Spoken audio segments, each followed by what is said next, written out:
Buenas tardes. ¿Se logra escuchar? Muy bien. Vamos a dar inicio al primer capítulo de salud ocupacional que está relacionado con bioseguridad, en el cual vamos a tener ciertos objetivos que vamos a cumplir este día, que es conocer la evolución histórica y analizar la trascendencia de la bioseguridad, analizar definiciones y la importancia de la bioseguridad, conocer a la vez disposiciones y el marco legal de la bioseguridad, también conocer aspectos generales de la supervisión y fiscalización de la bioseguridad, conocer y desarrollar estrategias para la implementación de la bioseguridad y conocer y desarrollar metodologías para la implementación de proyectos de mejora en el marco de la bioseguridad. Entonces, veamos primero lo que es la evolución. Tenemos aquí a nuestra querida Florence Nightingale, en el cual vamos a ver que estaría trascendiendo primero en el estudio científico, ¿no? En el cual se va a presentar un problema en el siglo XVIII, que son las infecciones hospitalarias. Por estas infecciones hospitalarias se va a realizar la ciencia en enfermería, en el cual aquí Florence Nightingale va a hacer una reforma hospitalaria en el año 1858. ¿Qué significa ello? Que aquí va a implantar lo que es la teoría, una teoría ambientalista en el cual estaría indicando que es el entorno que nos va a influir en la salud. Entonces, esta teoría del entorno, esa teoría ambientalista de Florence Nightingale, estaría expresando diferentes factores que van a influir en la salud de la persona y por ello estaría dando una enfermedad.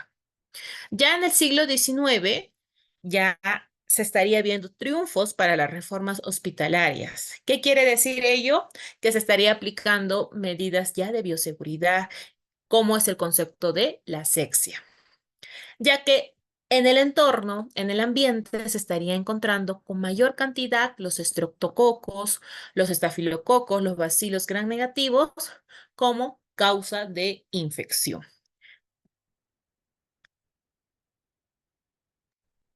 Entonces, como estos estreptococos se habrían convertido en un gran foco de infección, se estaría realizando investigaciones sobre la infección cruzada estreptocócica. Y así se estarían mejorando estos métodos de higiene hospitalaria.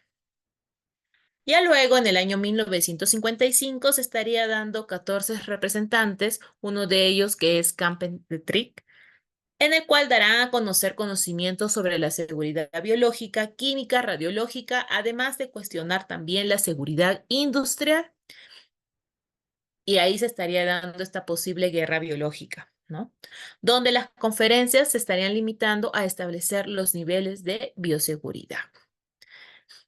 Es así que se estaría dando estos niveles de seguridad biológica para poder también incluirlos no solo en el ambiente hospitalario, sino también en ambientes como universidades, laboratorios privados y complejos industriales.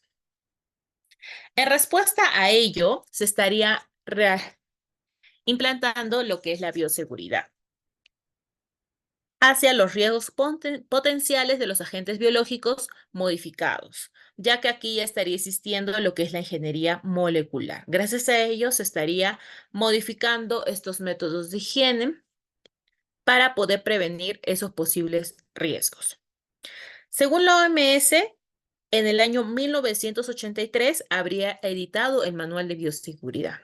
Recordemos que estos manuales de bioseguridad o los protocolos de bioseguridad van a ser cambiados dependiendo en el ambiente donde laboremos. Luego se habría desarrollado una estrategia de precauciones universales para la sangre y fluidos corporales, como es en el caso de la transmisión de VIH en el lugar de trabajo. La aparición del virus de VIH habría originado la publicación de normas de bioseguridad tanto internacionales, nacionales, regionales, provinciales e institucionales científicas y asistenciales. Entonces, ahora veamos qué es bioseguridad. Según la OMS, habría definido bioseguridad en el año 2009 como las medidas que fundamentales para poder luchar contra las infecciones asociadas a una atención sanitaria. ¿Qué quiere decir ello? Que con esto nosotros vamos a tratar de reducir este tipo de infección poniendo en práctica todo el conocimiento científico sobre las normas de bioseguridad. De igual forma, disminuiremos la morbimortalidad de los pacientes hospitalizados, porque no solo vamos a estar expuestos el personal de salud, sino también el paciente. De acuerdo a este informe de la OMS, se deduce que la problemática de infecciones nosocomiales se presenta en todo el mundo, en países de vía de desarrollo y en los de desarrollo también, ya que este tipo de infección pone en riesgo la vulnerabilidad de los pacientes. Al no cumplir las normas de bioseguridad, se estaría produciendo una infección nosocomial o intrahospitalarias. Según el informe del Centro Europeo para la Prevención y Control de Enfermedades, en junio de 2007, habría propuesto que estas infecciones nosocomiales es uno de los mayores problemas que se estaría presentando en la salud pública, calculándose que cada año 3 millones de europeos adquieren una enfermedad o una infección relacionada con los cuidados sanitarios. Y ellos ingresan por una enfermedad X, sin embargo, estarían adquiriendo nuevas enfermedades dentro del ambiente hospitalario, en el cual se estaría llevando a una complicación y estarían llegando a morir. Esta es la problemática en salud pública. También encontraríamos una encuesta de prevalencia realizando bajo auspicios de la OMS en 55 hospitales de 14 países representativos de 4 regiones: Europa, Mediterráneo Oriental, Asia Sudoriental y Pacífico Occidental. Habría mostrado que un promedio de 8.7% de los pacientes hospitalizados presentaban infecciones intrahospitalarias en un promedio dado y más de 1.4 millones de infecciones intrahospitalarias de personas alrededor del mundo estarían sufriendo complicaciones por infecciones contraídas en los hospitales. Además, estudios de prevalencia de eventos adversos en Latinoamérica señalan a la infección intrahospitalaria como el evento adverso más 10 frecuente y fue el primer reto declarado por la Alianza Mundial para la Seguridad de los Pacientes.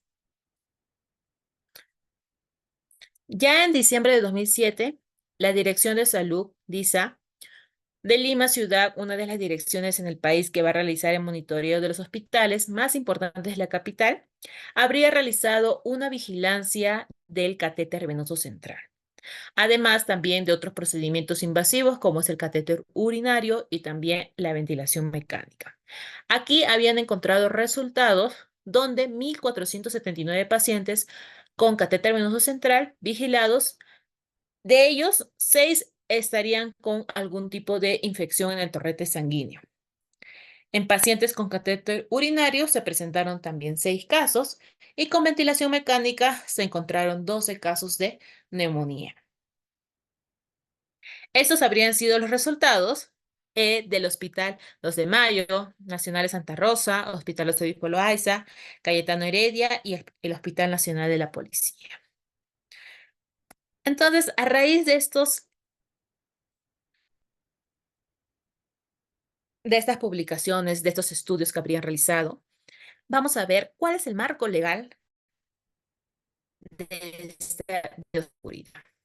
Hay leyes que se estarían dando a conocer, como es la Ley General de los Residuos Sólidos, que es la ley número 27314, la ley 29783, que es la Ley de Seguridad y Salud en el Trabajo, el Manual también de Bioseguridad, que es la norma técnica número 105, la Guía Técnica de Evaluación Interna de Vigilancia, Prevención y Control de Infecciones Intrahospitalarias, la norma técnica de prevención y control de infecciones intrahospitalarias con la resolución número 753/2004 del MINSA y también de 2007.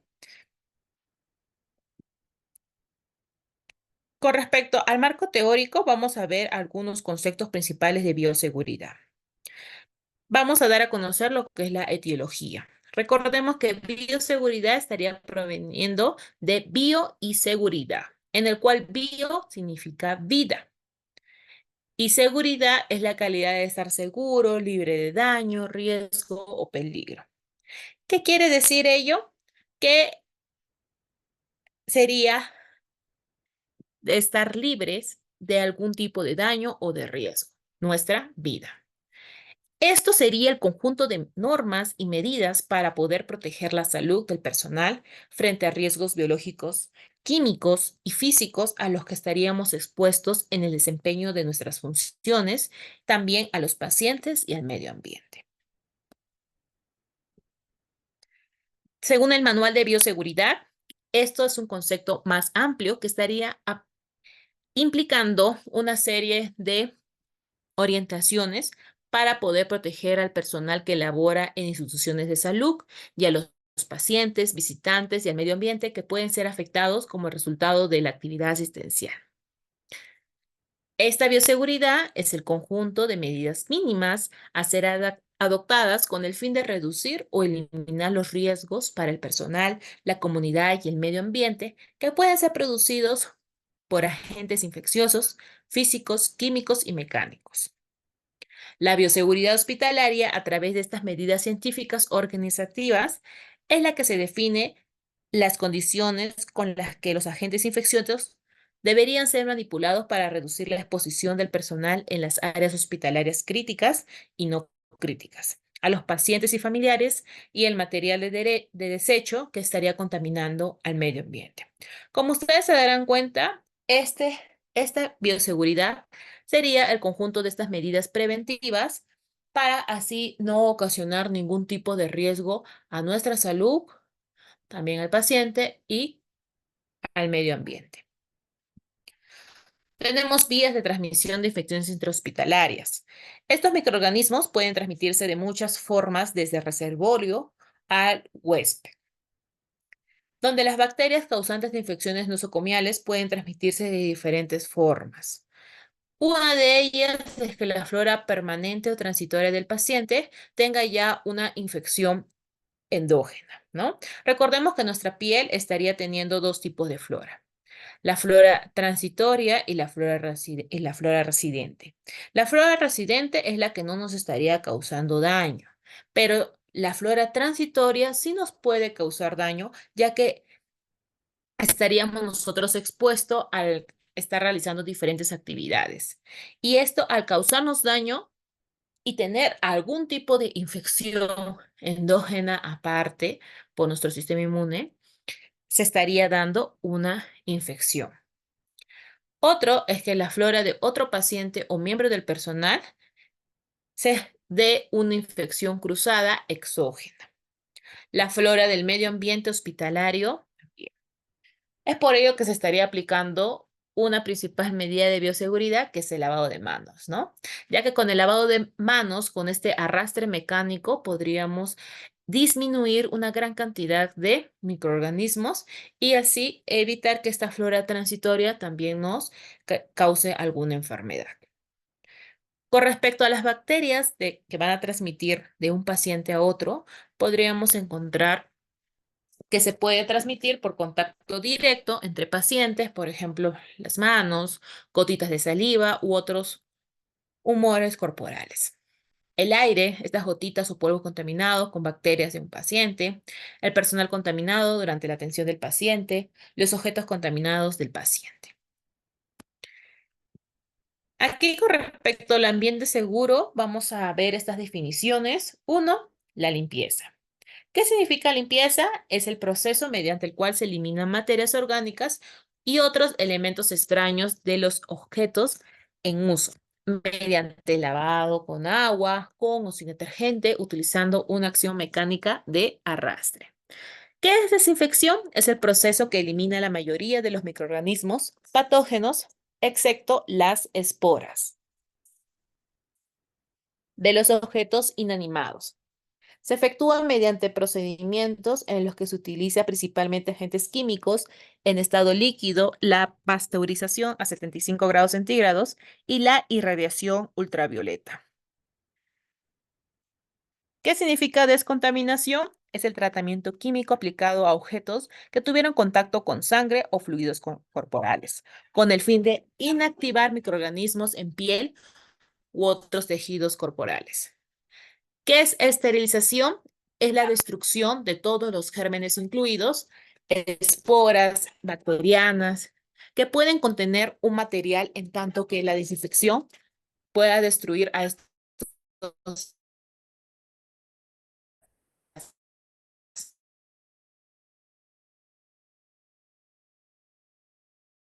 sí,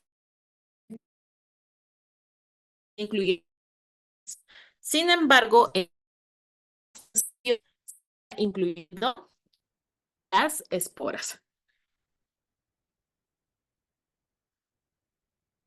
¿Cuáles son estos principios de bioseguridad? Son tres principios de bioseguridad que vamos a tener. Uno de ellos es la universalidad. Otro, las redes de protección y los medios de eliminación. Veamos qué significa cada uno de ellos.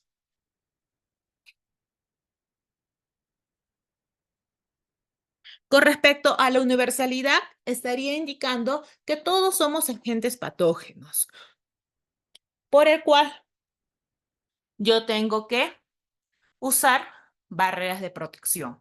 Cuando voy a reseccionar a un paciente, cuando voy a realizar alguna actividad asistencial, tengo que usar mis barreras de protección. ¿Cuáles van a ser ellos? La mascarilla, el gorro, guantes, mandilones. Y luego de haber realizado esta actividad, tengo que segregarlo correctamente en estos medios de eliminación. Con respecto a la evaluación de riesgos, tenemos el proceso de análisis de la probabilidad de que ocurran daños, heridas o infecciones en un laboratorio, ¿no? Nosotros estamos en un laboratorio, en un hospital, en una industria, tenemos que encontrar cuáles van a ser los posibles riesgos que van a causarme algún daño. La mayoría de los accidentes están relacionados con el carácter potencialmente peligroso, ya sean tóxicos o infecciosos de la muestra. Un uso inadecuado también de equipos de protección estaría dando una gran probabilidad de algún tipo de riesgo. Errores humanos, es por ello que se necesita un personal capacitado para poder realizar ciertas actividades, los malos hábitos del personal e el incumplimiento de las normas.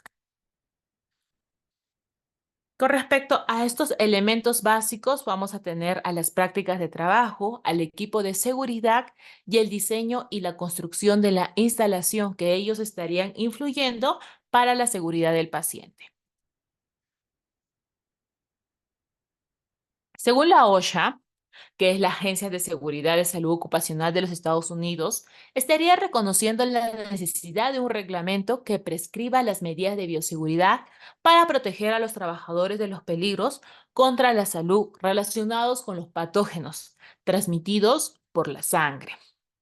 Es por ello que tendríamos diferentes tipos de exposición a riesgos en el trabajo. Con respecto a lo físico, el ruido, temperaturas extremas, iluminación, radiación, vibración, químico, polvos, humos, neblinas, gases, líquidos, vapores, gases,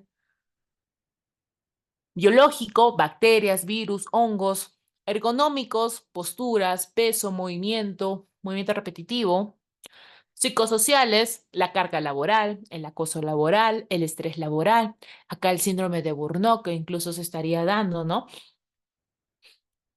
Muy frecuentemente.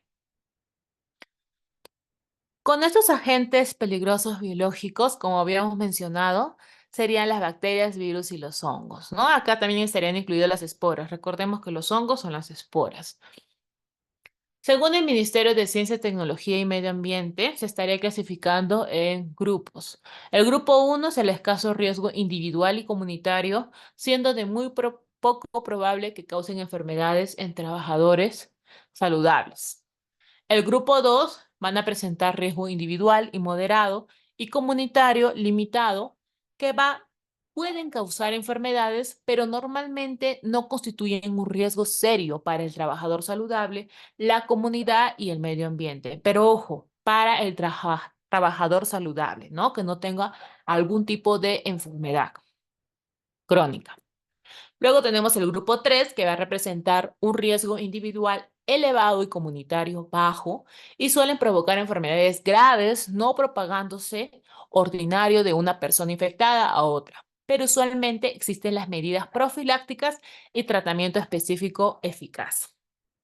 Grupo 4 van a presentar aquí un elevado riesgo individual y comunitario y suelen provocar enfermedades graves a las personas, pudiendo propagarse fácilmente de un individuo a otro, tanto de manera directa como indirecta.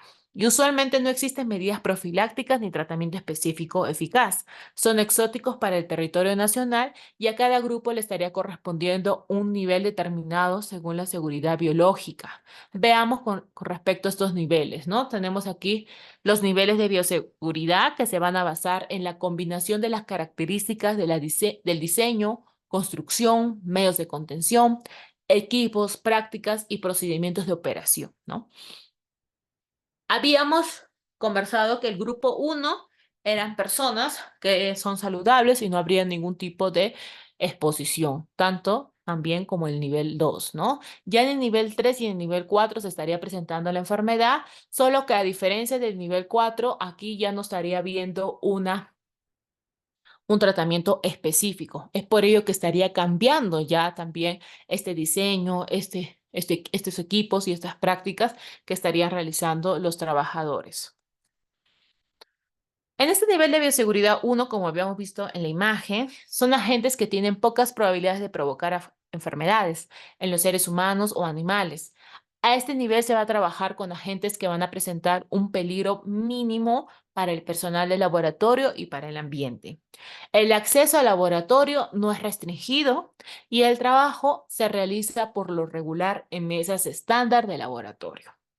Y en este nivel no se estaría requiriendo equipo especial ni tampoco un diseño específico de las instalaciones. Sin embargo, en el nivel 2 existen agentes patógenos que pueden producir enfermedades humanas o animales, pero van a existir estas medidas preventivas, ¿no? Por ejemplo, los equipos de protección personal, además que el riesgo de la propagación patogénica va a ser limitado.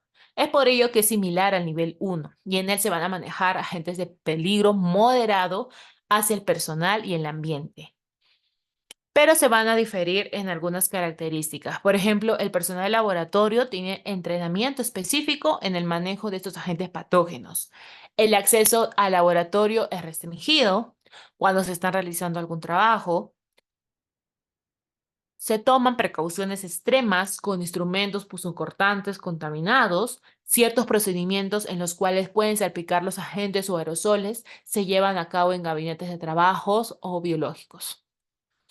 Con respecto a nivel de seguridad 3, acá estos agentes patógenos que suelen provocar ya enfermedades graves en el ser humano van a tener que requerir de medidas preventivas y terapéuticas eficaces. Es por ello que en este nivel vamos a encontrar ya laboratorios clínicos de diagnóstico, algunos laboratorios universitarios de investigación, en el cual se van a realizar trabajos con agentes exóticos o que pueden causar un daño serio e incluso potencialmente mortal, como resultado de la inhalación o exposición de los mismos. Y en el nivel de seguridad 4 existen los agentes patógenos que ya causarían enfermedades muy graves en el ser humano o en el animal que se van a transmitir fácilmente de un individuo a otro. Normalmente aquí no estaría existiendo una medida preventiva y terapéutica eficaz. Este nivel es el que se utiliza para trabajar con agentes biológicos que van a representar un alto riesgo individual de contagio que además son muy perjudiciales para la vida. El personal de estos laboratorios van a contar con un entrenamiento específico y extensivo en el manejo de agentes infecciosos y cuentan con entrenamiento para trabajar en el ambiente estéril y controlado de los mismos. Aquí, como vemos, tenemos al grupo 1 con las bacterias, virus, hongos y los parásitos que van a estar perteneciendo en ello. Son los que van a poder estar trabajando en estos laboratorios, en el grupo 2 también, grupo 3 y grupo 4. Con respecto a estas medidas de bioseguridad, tendríamos que es el método más eficiente para poder disminuir este traspaso de material infectante de un individuo a otro y cuyo propósito es la reducción continua de la flora residente y desaparición de la flora transitoria de la piel. Se considera que la disminución o muerte de esta es suficiente para prevenir infecciones hospitalarias cruzadas. El lavado de manos va a eliminar la mayor parte de los contaminantes patógenos y la higiene con agua y jabón es suficiente en la mayoría de casos. Es por ello que aquí vamos a tener una serie de indicaciones para poder lavarnos las manos, ¿no? Al ingresar al área de trabajo y al retirarse del mismo. Tiene que ser el lavado corto. Recordemos que la OMS estaría indicando el lavado de manos que solo se está realizando en 60 segundos, no más. Así que tenemos que realizar esta actividad. De igual forma, al terminar el turno en el lugar de trabajo, al tocar las zonas anatómicas del cuerpo, antes y después de ingerir líquidos y alimentos, después de usar los sanitarios al finalizar la jornada laboral, después de estornudar, toser y tocarse de la cara o arreglarse el cabello. ¿Qué se debe usar? Jabón común neutro para el lavado de manos, de preferencia que sea líquido, o algún jabón con detergente antimicrobiano o con agentes antisépticos en situaciones específicas. Tenemos aquí con respecto al lavado corto, lavado mediano y lavado largo, ¿no? Al lavado corto, aquí en lo que es ocupacional lo estaríamos indicando a de 15 segundos, donde tiene que haber un contacto con el jabón neutro y el líquido. En el lavado mediano ya va de 2 minutos de exposición y estaríamos usando lo que es el jabón líquido antiséptico. Y el lavado largo es de 5 minutos de contacto al jabón líquido antiséptico. Son los mismos pasos que ustedes ya conocen, solo que se estaría prolongando este tiempo para poder realizar este tipo de actividad según el tipo de riesgo que estarías expuesto. También, con respecto al ambiente hospitalario, vamos a recordar los 5 momentos de lavado de manos. Recuerden que son 2 antes y 3 después. Antes del contacto directo con el paciente, antes de realizar alguna tarea limpia o aséptica. 3. Después de la exposición de fluidos corporales, después del contacto con el paciente y después del contacto con el entorno del paciente, ¿no? Y ahí estaríamos recordando a Florence Nightingale con su teoría del entorno que indicaría que diferentes factores ambientalistas estarían influyendo en la salud, dando así alguna enfermedad al paciente o a la persona. ¿Cuáles son estos equipos de protección personal? Estas medidas de seguridad van a ser cualquier equipo destinado a ser llevado o sujetado por el trabajador para que le proteja de uno o varios riesgos que pueden amenazar su seguridad o su salud, así como cualquier complemento o accesorio destinado a tal fin.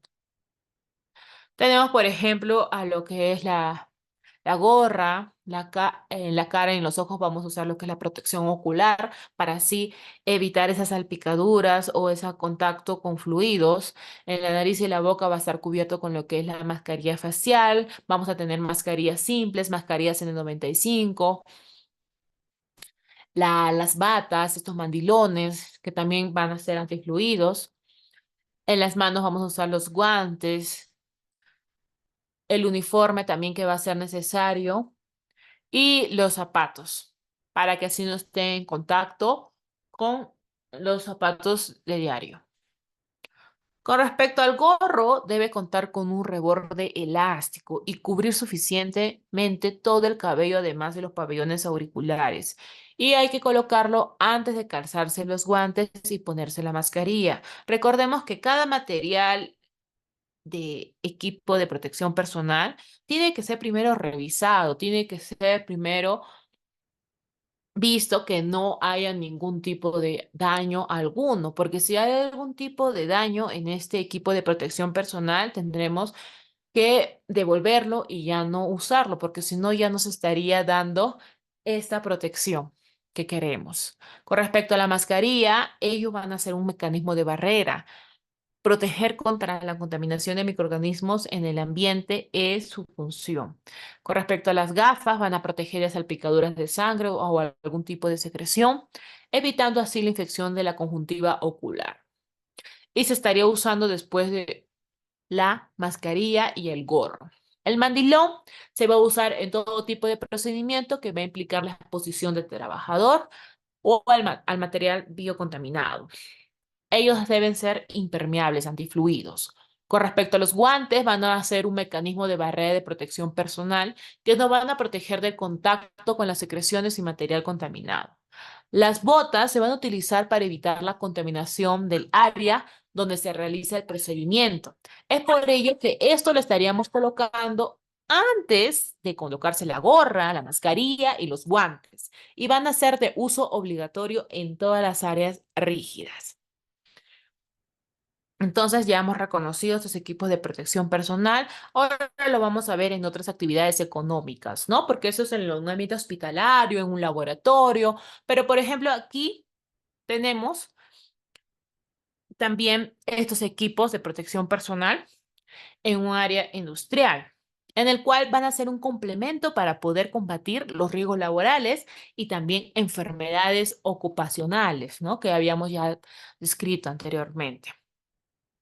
Vamos a tener aquí diferentes tipos de peligros, por ejemplo, el peligro de caída de objetos, desplazamientos, el andamiaje incompleto, el suelo resbaladizo, la maquinaria pesada, área de ruido alto, campo electrostático, riesgo de atrapamiento, ¿no? Que van a ser algunas de las señales.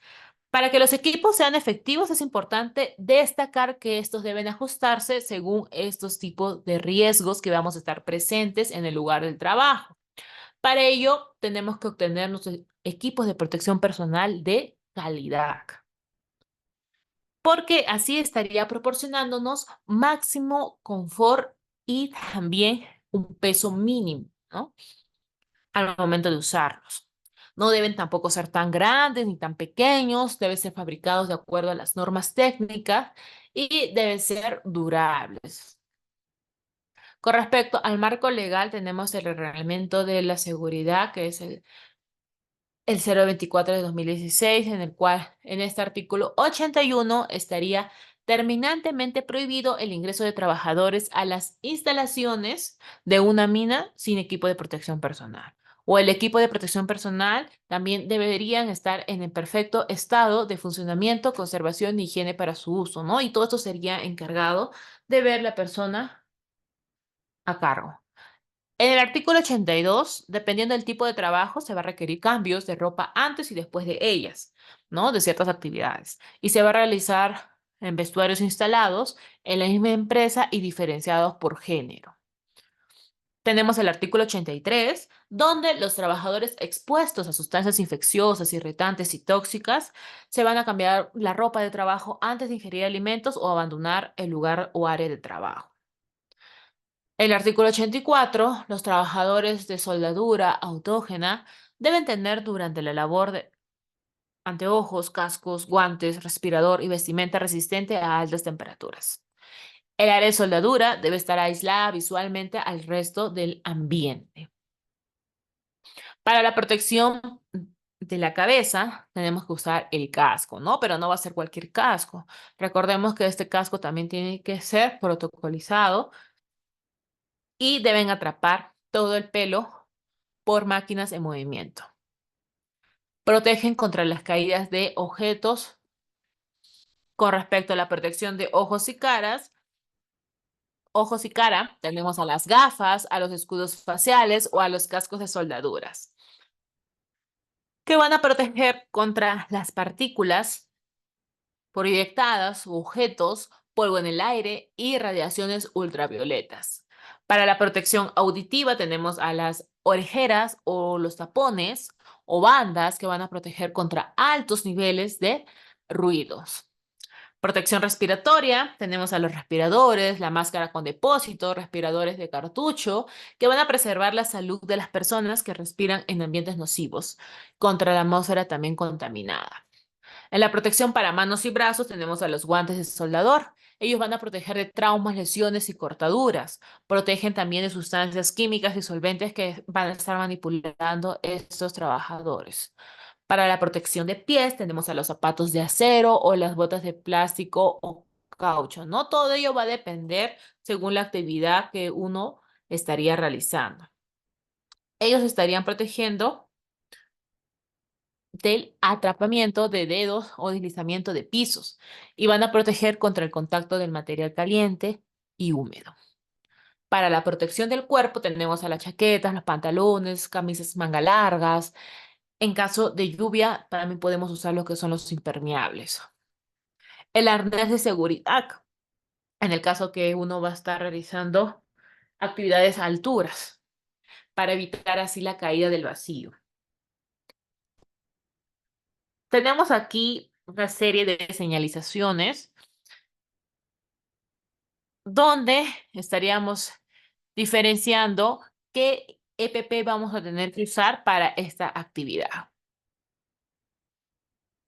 Los equipos de protección personal, como su mismo nombre lo dice, es individual, no se puede compartir, para poder así garantizar una protección segura al momento de utilizarlo. También debe haber una limpieza y mantenimiento. Deben ser revisados periódicamente para verificar así su vigencia y funcionamiento adecuado.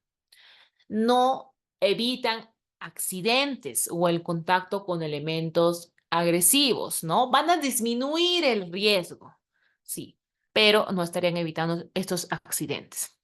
Pero ayudan a que la lesión sea menos grave. Aquí tenemos estos biocontenedores donde nosotros vamos a eliminar desechos cortopunzantes, ¿no? Como por ejemplo las agujas. Deben tener una serie de características que deben ser de boca ancha, paredes rígidas, resistentes, seguros y con un cierre hermético. Habíamos mencionado los medios de eliminación. ¿Cuáles son ellos? Tenemos el rojo, el negro y el amarillo. El rojo va a indicar todo material contaminado, desechos que hayan tenido contacto con sangre, fluidos, secreciones, drenaje. El negro es el material común, como papeles, cartón, botellas. Amarillo, el material especial, desechos radioactivos, medicamentos vencidos. Es ahí donde estaríamos segregando. Aquí tenemos los lineamientos universales que debemos de tener en cuenta al momento que vamos a realizar esta bioseguridad. Se va a recomendar el uso de batas, chaquetas, uniformes o la ropa protectora dentro del laboratorio. Y también debemos recordar que se debería usar en toda la actividad, en todo el procedimiento. No hay que infringir esa norma, ¿no? No me voy a retirar la mascarilla por un momento, no me voy a quitar la gorra, porque si no nosotros mismos estaríamos exponiéndonos a ese riesgo. Educar, entrenar y motivar también a los trabajadores de salud, capacitarlos en lo que es la bioseguridad, para que así conduzcan sus actividades aplicando estas normas con la finalidad de tender a un medio laboral seguro. Cuando se produzca un derrame de algún material infectado o potencialmente infectado, el operador debe ponerse los guantes y luego cubrir el fluido derramado con el papel absorbente que está derramado alrededor y dejar actuar 20 minutos con algún material de solución descontaminante. El personal que obtiene la muestra tendrá las manos lavadas, protegidas también con guantes, cabellos recogidos y ropa protectora, ¿no? Porque recordemos que está haciendo contacto con algún fluido. O, por ejemplo, que nosotros realicemos una aspiración de secreciones, también debemos usar nuestro equipo de protección personal. No podemos exponernos a tales riesgos. De igual forma, el uso de agujas y punzocortantes deben ser restringidos a su uso indispensable y ser descartados también en estos biocontenedores, en estos recipientes resistentes. Y por ningún motivo las agujas tampoco van a ser retapadas, porque si no estaríamos también teniendo riesgo a pincharnos o lesionarnos. El lavado de manos también tiene que ser Esencial. Antes de colocarme el equipo de protección personal, debo lavarme las manos. Después de realizar algún tipo de actividad, también tengo que lavarme las manos. Recordemos los 5 momentos de lavado de manos en el área asistencial. De igual forma, en el ambiente industrial operario, también tenemos que realizar esta actividad, ¿no? Que se estaría diferenciando en lo que es lavado corto, lavado mediano y lavado largo, dependiendo al nivel de exposición que me estaría encontrando. Los pinchazos, heridas punzantes, lastimaduras y piel contaminada por salpicadura de algún material infectado deben ser lavados con agua y con jabón amarillo. Se deberá favorecer el sangrado de la herida. Utilizar siempre dispositivos de aspiración mecánica. No hay que pipetear con la boca si no tendríamos algún riesgo de aspiración de ese contaminante. No insuflar el aire en un líquido biológico y no expulsar a la fuerza el material contenido en una pipeta. El mecanismo de transmisión de agentes por vía aérea se realiza por microgotas que, según su tamaño, flotan libremente en el ambiente ambiental o se depositan en el piso o mobiliario con capacidad infectante que duran años. Por ello, se va a recomendar como primera barrera de protección hacia estos agentes la utilización de barbijos. Vamos a tener también aquí información complementaria que les voy a dejar adjuntado el link, que son 2 videos que le van a complementar toda esta serie de información que les he brindado. ¿Alguna duda hasta ahí? ¿Alguna pregunta que tengan para poder continuar? ¿Alguna pregunta?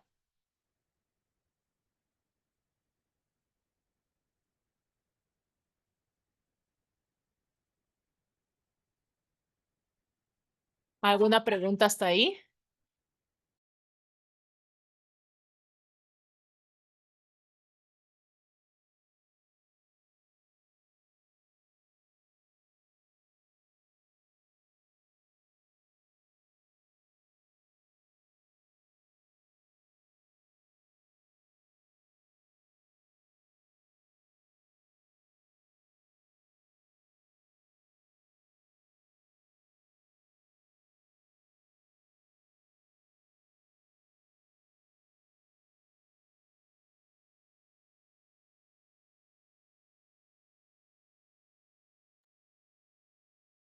Muy bien, no hay ninguna duda.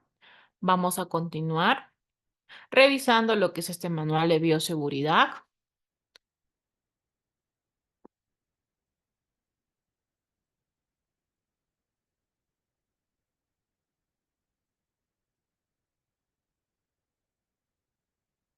De todas formas, se han juntado las normas técnicas y las resoluciones ministeriales de bioseguridad. Y veamos lo que es la norma técnica número 015 de MINSA del 2004, en el cual va a tener la finalidad que estas normas de bioseguridad eviten alguna actividad, algún accidente existencial. Se tratan de medidas que operativamente tienden a proteger tanto al paciente como al personal de salud y su utilización va a tener carácter obligatorio. Ellos estarían disminuyendo el riesgo, pero no lo van a eliminar. Con respecto al alcance, es el cumplimiento de las normas establecidas ya en este manual de normas. Y los objetivos van a ser establecer las medidas de prevención de accidentes de personal de salud que van a estar expuestos a sangre, minimizar los riesgos protegiendo al paciente, al trabajador de salud, a toda la comunidad y al medio ambiente, determinar la conducta a seguir frente a un accidente con exposición a dichos elementos y llevar a cabo también los programas de educación continua, ¿no? Que va a ser necesario seguir capacitándonos para así disminuir estos riesgos. Para este manual de bioseguridad tendríamos que es un concepto amplio que va a implicar serie de medidas orientadas a proteger al personal que labora en instituciones de salud y a los pacientes, visitantes y al medio ambiente que pueden ser afectados como resultado de la actividad asistencial. La bioseguridad es el conjunto de medidas mínimas a ser adoptadas con el fin de reducir o eliminar los riesgos para el personal, la comunidad y el medio ambiente, que pueden ser producidos por agentes infecciosos, físicos, químicos o mecánicos. La bioseguridad se realiza en conjunto al personal que debe cumplir las normas de bioseguridad, autoridades también que van a tener que hacer cumplir estas normas, ¿no? Por ejemplo, aquí las gestoras de salud y la administración que deben dar también las facilidades para que esto se cumpla, ¿no? Por ejemplo, si ingreso a un área donde voy a trabajar con pacientes que están con alta probabilidad de tener algún tipo de enfermedad y yo no tengo estos instrumentos necesarios para poder protegerme, no podría realizar una medida de bioseguridad. Debe existir por ello un responsable de la bioseguridad en cada centro donde vayamos a trabajar. ¿Cuáles van a ser estos tres principios de bioseguridad? Uno, la universalidad. ¿Qué quiere decir ello? Que todos somos agentes patógenos, todos somos focos infecciosos y por tanto yo debo usar mis barreras de protección, debo usar estos equipos de protección personal. Y luego de haber usado estos equipos de protección personal, debo segregarlo, debo clasificarlo, debo desecharlo en el lugar que le corresponde, ¿no? Esos son los medios de eliminación. Habíamos mencionado también lo que son las definiciones, donde tenemos que la limpieza va a ser este arrastre mecánico con el fin de disminuir microorganismos. La descontaminación, que es un tratamiento químico aplicado a objetos que tuvieron contacto con sangre o fluidos. Recuerden que es para cosas, para seres inanimados. En lo que es la desinfección, es el proceso que va a eliminar la mayoría de microorganismos patógenos, pero no las esporas. Y se va a efectuar mediante procedimientos en los que se va a utilizar agentes químicos, ya sea la irradiación, pasteurización o también agentes químicos en estado líquido. Con respecto al grado de desinfección producido, va a depender de varios factores. Tenemos la carga orgánica del objeto, si la limpieza fue inadecuada y existe la materia orgánica, la calidad y la concentración del agente, naturaleza de la contaminación de los objetos, tiempo de exposición al agente antimicrobiano, configuración física del objeto, tiempo y el pH también del proceso de desinfección. Y esto va a determinar distintos niveles de desinfección según los procedimientos y agentes antimicrobianos empleados. Tenemos la desinfección de alto nivel cuando se va a inactivar las microbacterias, virus y hongos, con excepción de las esporas. La desinfección de nivel intermedio cuando va a inactivar al microbacterium tuberculosis, bacterias vegetativas, mayoría de los virus, mayoría de los hongos, pero no las esporas bacterianas. Y la desinfección de bajo nivel, donde va a destruir a algunas bacterias, algunos virus y algunos hongos. No es confiable para microorganismos resistentes como los bacilos de la tuberculosis o esporas bacterianas. Ya cuando estaríamos hablando acerca de la esterilización, ello sí estaría destruyendo a todo tipo de germen, incluido las esporas bacterianas, que pueden contener un material. Y esta esterilización puede ser tanto por vapor o por calor seco o por inmersión en productos químicos. Cuando hablamos de vapor, estaríamos teniendo que es el método de elección para el instrumental médico reutilizable. Se debe mantener por lo menos 20 minutos luego de que se haya alcanzado los 121 centígrados a una presión de 2 atmósferas. Esterilización por calor seco, que debe mantenerse por 2 esporas a partir del momento en que el material ha llegado a los 170 centígrados. Y en productos químicos, si bien en los ensayos de laboratorio han demostrado que numerosos desinfectantes que se usan en los servicios de salud son eficaces para destruir aquí el VIH. Y la inactivación rápida que suelen sufrir por efectos de la temperatura o en presencia de material orgánico que no hace fiable a su uso regular. Tenemos aquí precauciones universales que se van a usar para reducir el riesgo de transmisión de enfermedades infectocontagiosas, las técnicas de barrera que vamos a estar usando, como son los equipos de protección personal, también el lavado de manos, y los de contención, donde tenemos que el primer principio de bioseguridad sería este término de contención, donde se va a referir a una serie de métodos seguros que es el manejo de agentes infecciosos en el laboratorio. Y este propósito de la contención es reducir el mínimo la exposición del personal a los laboratorios, otras personas y el entorno a los agentes potenciales peligrosos. Tenemos aquí la seguridad biológica, química y radioactiva. ¿Qué quiere decir ello? Vamos a tener agentes causales donde las normas de seguridad aplicadas en el banco de sangre son de responsabilidad profesional, moral y legal del trabajador. Es por ello que va a requerir el deseo del parte del trabajador de protegerse y proteger a su compañero siguiendo una relación de reglas. La mayoría de los accidentes e infecciones están relacionadas al uso inadecuado de los equipos, errores humanos, malos hábitos, no uso de medidas de protección, y estos accidentes e infecciones pueden ser causadas por agentes físicos, químicos o biológicos. Los modos de infección más frecuentes vamos a tener a la autoinoculación accidental debido a los pinchazos o los cortes con agujas, ¿no? O cuando vamos a querer reencapuchar estas agujas, también estaríamos teniendo esta infección. La inhalación de los aerosoles, la exposición de la piel o mucosas a sangre, salpicaduras en los ojos o aspiración bucal, agentes infecciosos transmitidos por un accidente de exposición de sangre. Van a existir numerosos agentes infecciosos en la sangre o fluidos corporales de lo que se van a denominar fuente y pueden ser transmitidos en el curso de un accidente. El riesgo de transmisión depende de numerosos factores, fundamentalmente de la prevalencia de la infección en una población determinada, la concentración del agente infeccioso, la virulencia del mismo y el tipo de accidente. Vamos a tener aquí también tipos de fluidos en el cual tenemos de baja concentración, como salivas, lágrimas, orina, sudor.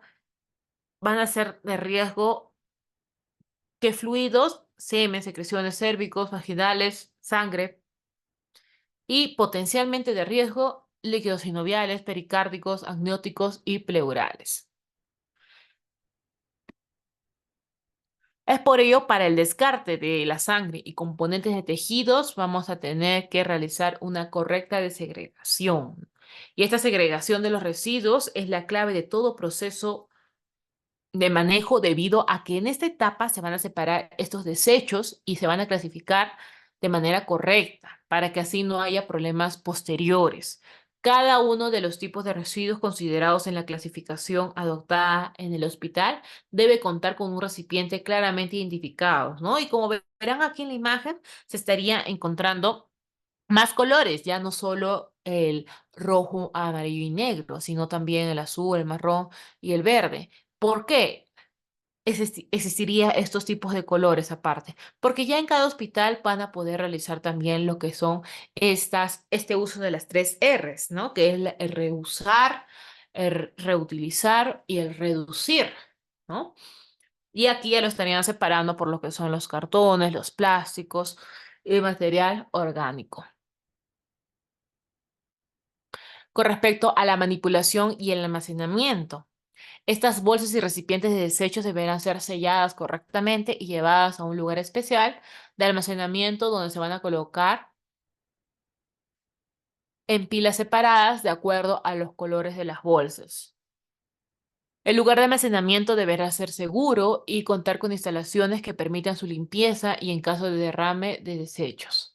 Se debe colocar también el símbolo universal de residuo biológico en la puerta del área de almacenamiento o en los contenedores de estos residuos. La eliminación de sangre y componentes, en la actualidad se estaría usando lo que es la incineración o la descontaminación por autoclave, que van a ser métodos recomendados para la eliminación de estas muestras de sangre o productos sanguíneos. Se deberá descartar hemocomponentes en las siguientes situaciones, como unidades vencidas, circuito abierto, unidades de bajo volumen, bolsas rotas, unidades con serología reactiva. Se deben considerar los siguientes puntos en cualquiera de los dos procedimientos: el tamaño de la carga, el tipo de contenedor o el empaque de los elementos, la densidad de estos elementos, el número de elementos en carga simple a ser autoclavados y la ubicación de los elementos en la autoclave.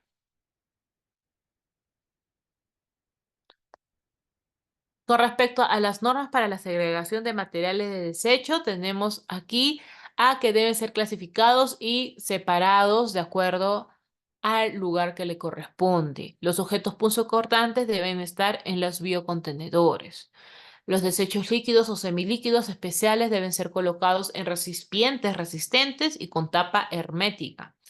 Los residuos sólidos de vidrio, papel, cartón, madera o plásticos pueden que sean reciclables si tienen cierto tipo de características no patógenas y pueden ser empacados y enviados al área de almacenamiento terciario para que puedan disponer de ello. De igual forma, vamos a tener aquí los desechos infecciosos y especiales que deben ser colocados en una funda plástica de color.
Hubo un problema de conexión. Muy bien, vamos a estar terminando de ver esta parte que estábamos mencionando con respecto a las normas de segregación. Y tenemos que estos desechos generales van a ir también en funda plástica de color negro y también van a ser etiquetados y sellados. Va a quedar prohibidamente la reutilización de fundas de desechos infecciosos y especiales, que son los de color amarillo, debiendo desecharlas conjuntamente con los residuos que van a contener. Y los recipientes para objetos punzocortantes deben estar en un lugar donde estén rígidos, resistentes y de materiales como plástico, metal y excepcionalmente ya en cartón. La abertura de ingreso tiene que evitar la introducción de las manos y su capacidad no debe exceder más de 6 litros. Su rotulación debe ser de peligro y objetos punzocortantes para que así haya una correcta manipulación de estos residuos. Muy bien, así estaríamos dando fin a esta clase de bioseguridad en salud ocupacional. ¿Alguna pregunta que tengan?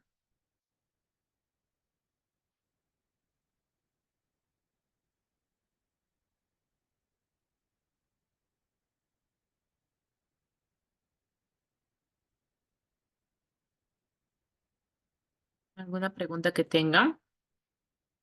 ¿Todo claro?